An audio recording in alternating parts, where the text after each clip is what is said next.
Bonsoir, merci de nous rejoindre pour ce journal du 7 novembre. Il sera très réduit et nous en sommes désolés. Nous devons faire face à une panne inédite de nos serveurs informatiques. Nous vous proposerons donc juste quelques sujets tournés aujourd'hui et ces 3 titres. L'État se désolidarise du régime de protection sociale. Le manque à gagner est d'1,4 milliard. À la CPS, les administrateurs sociaux sont déçus. Le président Fritsch continue d'y croire. L'État se désolidarise du régime de protection sociale, je viens de vous le dire. Le manque à gagner est donc d'1,4 milliard. On parlera aussi de l'ouverture la semaine prochaine du procès en appel d'Air Moréa. Caroline Fary nous expliquera le comment et le pourquoi de cette affaire qui va de nouveau obliger les familles à revivre des moments difficiles. Oui à l'initiative locale et à la création de produits 100% made in Fénois. Une jeune entreprise de la presqu'île se lance dans la fabrication de chips. Nous les avons goûtés. Résultat du test dans un petit moment. On commence par le projet de budget 2020 pour l'outre-mer, voté par 62 voix contre 9 la nuit dernière à l'Assemblée nationale à Paris. Les élus ultramarins ont dit de façon véhémente leur opposition à ces 300 milliards que doivent se partager les territoires. Cependant, la députée de la Polynésie, Nicole Sanquer, a voté pour. Et vous le savez, le régime de solidarité est le premier à pâtir des restrictions budgétaires. Moins 1,4 milliard dans les caisses du régime de solidarité. Le pays ne désespère pas de faire changer d'avis le gouvernement central, mais en attendant, ce manque à gagner n'est pas une bonne nouvelle. Mario Leroy et Hubert Liao se sont rendus à la CPS pour quelques réactions à l'issue du conseil d'administration. C'est le grand flou sur la poursuite de la participation de l'État au budget du RSPF. Les membres du conseil d'administration de la CPS n'ont pas plus d'informations. La dotation de l'État au RSPF, c'est un sujet qui concerne le pays. Maintenant, le pays, je crois savoir qu'il était question que l'État ne verse pas, mais aux dernières nouvelles que j'ai, paraît-il que l'État va peut-être déverser. Alors, je ne sais pas. C'est pas pour l'instant. Ça fait partie du RSPF, c'est-à-dire ce qui concerne le territoire et l'État. Mais si l'État ne verse pas, c'est 1,4 milliard. Je trouverais ça un peu dramatique, parce que la solidarité nationale, elle fait partie quand même d'une nécessité.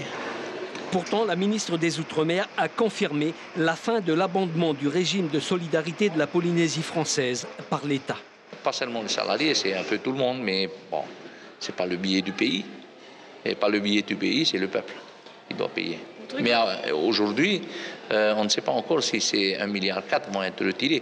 Je crois que c'est dans un budget global qui va être intégré là-dedans. Le président Fritsch assure bien qu'une nouvelle convention est en préparation avec l'État. Elle pourrait englober l'ensemble des dispositifs et mesures de santé solidarité soutenues par Paris. Au chapitre judiciaire, un homme a été mis en examen hier pour tentative de meurtre. La victime n'est autre que son frère. C'est une information de nos confrères de Tahiti Info. Les faits se sont produits dans la nuit de vendredi à samedi. Au cours de la bagarre qui a éclaté entre les 2 hommes, l'aîné, visiblement alcoolisé, a porté des coups de couteau à son cadet. La victime a été blessée au ventre et au dos. Quant à l'agresseur présumé, il a été placé en détention provisoire.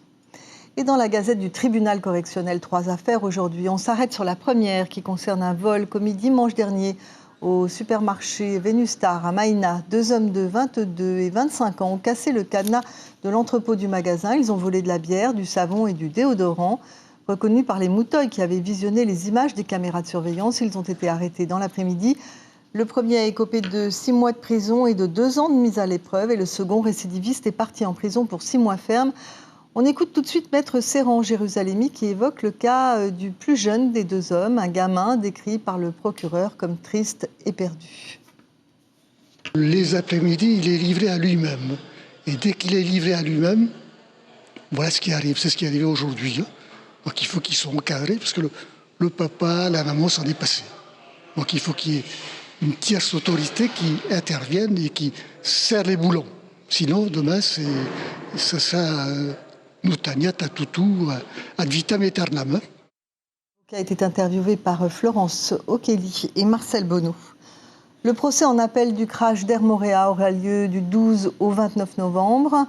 En première instance, plusieurs dirigeants de la compagnie domestique avaient été condamnés à des peines allant jusqu'à 18 mois de prison ferme et des interdictions définitives d'exercer. Ils ont fait appel de cette décision. Le procès qui s'ouvre mardi s'annonce sensible, Caroline. Absolument, Brigitte, c'est un procès sensible à plus d'un titre. D'abord par l'émotion qu'il a suscité en première instance. C'est d'ailleurs ce climat très intense qui a entraîné la demande de dépaysement de la part des avocats de la défense, requête rejetée à 2 reprises. Le procès en appel aura donc bien lieu au tribunal de Papeete dans une salle d'audience qui risque d'être bondée puisque une trentaine de parties civiles et une vingtaine d'avocats de la défense vont se côtoyer durant 3 semaines. 3 semaines pour tenter de prouver la bonne foi des 7 prévenus jugés pour homicide involontaire par négligence. Dans son jugement initial, le tribunal correctionnel avait écarté d'emblée une défaillance du pilote, thèse soulevée par la défense. Résultat, certains sont condamnés à des peines allant jusqu'à, vous l'avez dit, 18 mois de prison ferme et des interdictions définitives d'exercer. Le procureur général près la cour d'appel, Thomas Pizon, annonce aussi des débats légèrement différents de ceux du mois de janvier. L'émotion vécue en première instance devrait faire place cette fois à des échanges plus techniques. Je rappelle que d'après les rapports d'expertise, la cause directe et certaine du drame, c'était bien la rupture du câble de gouverne de l'appareil. Un procès sensible donc qui implique également la prise en charge par le ministère public des frais d'avion et d'hébergement des parties civiles qui seront présentes à l'audience. Oui, on rappelle, Caroline, qu'en 2007, ce crash avait fait quand même 20 morts. Les comportements dangereux persistent sur les routes malgré le renforcement des contrôles. Pendant le week-end de la Toussaint, 303 infractions ont été constatées par les forces de l'ordre, dont on a les chiffres ce soir. Alors, parmi les plus fréquentes, la vitesse et la conduite en état d'ivresse. Depuis le début de l'année, 29 personnes ont perdu la vie sur les routes polynésiennes. À l'Assemblée de la Polynésie française ce matin, répondant à une question du représentant Tawera James O, Nicole Boutot a fait le point sur l'état d'avancement de l'accord de coopération entre le pays et le groupe Hainan. Cet accord porte essentiellement sur le transport aérien et l'hôtellerie. La ministre du Tourisme a indiqué que le groupe chinois était toujours présent en Polynésie, propriétaire de 2 fleurons de l'hôtellerie polynésienne, dont l'activité profitait à l'économie. Un paquebot transportera en décembre 2000 passagers chinois dans nos eaux. Et fin janvier, un vol charter est prévu à l'occasion du Nouvel An.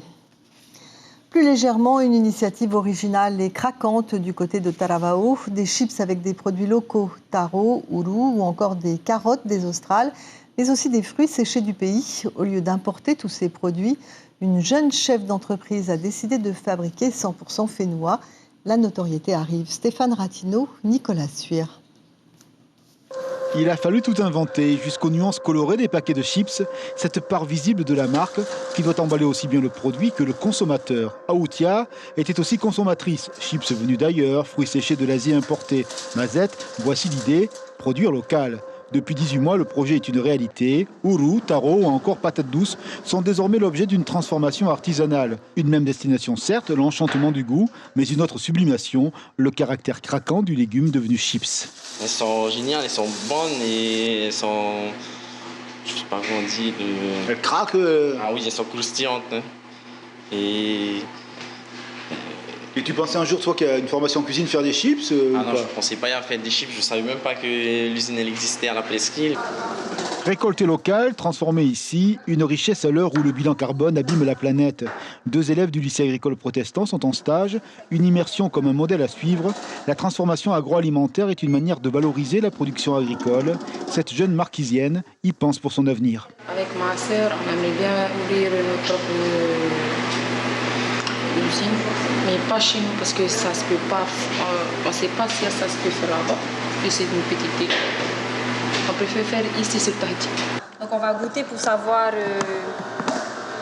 si ça correspond à ce qu'on... Chercher, innover, surprendre, la gamme des produits proposés par Outia ne cesse de s'élargir. Une prolongation à la générosité de la nature polynésienne. Pour les fruits séchés cette semaine, la mangue a fait l'objet d'une recette. Autour de la table, l'équipe, elle va croquer dans le fruit, apprécier sa texture, son côté craquant. C'est la signature de ce petit atelier agroalimentaire. On a travaillé la mangue parce que là, c'est la saison des mangues qui nous viennent des îles sous le vent. Donc là, on a fait les premiers tests, on est relativement satisfait. Il y a quelques paramètres qu'il va falloir modifier, mais on est bon quand même. Et on est prêt pour accueillir la saison. Parce que quand il y a les mangues qui arrivent, il faut pouvoir absorber les quantités. Les consommateurs, ils attendent des idées nouvelles, d'être surpris? Je crois. Chaque semaine, 600 paquets de chips sortent de l'atelier. Une clientèle locale et gourmande est déjà fidélisée. Voilà pour les infos ce soir. La principale concernant cette perte annoncée d'1,4 milliard pour la solidarité. Un manque à gagner imposé par l'État qui retire sa contribution au RSPF. Et nos confrères de la presse écrite vont titrer ainsi leur édition de demain vendredi. La dépêche, le tri, c'est la part de chaque citoyen, déclare le ministre de l'Environnement. Tahiti Info, païen en eau trouble. La CTC, la Chambre territoriale des comptes, s'est penchée sur la gestion de la commune. Merci de nous avoir suivis et encore 1000 excuses pour ces journaux que nous avons fabriqués dans la précipitation et sans les outils nécessaires. Dans un petit instant, votre série Castle sur notre chaîne. Demain matin, les infos radio seront présentées par le tandem Eipoa Teuira et Teupo Fatupua Abae. Demain soir, Thomas Telite Poruarai et Caroline Fary prennent le relais pour les journaux du week-end. Je vous souhaite du grand et beau soleil, de la pluie pour les plantes et beaucoup de repos. À bientôt.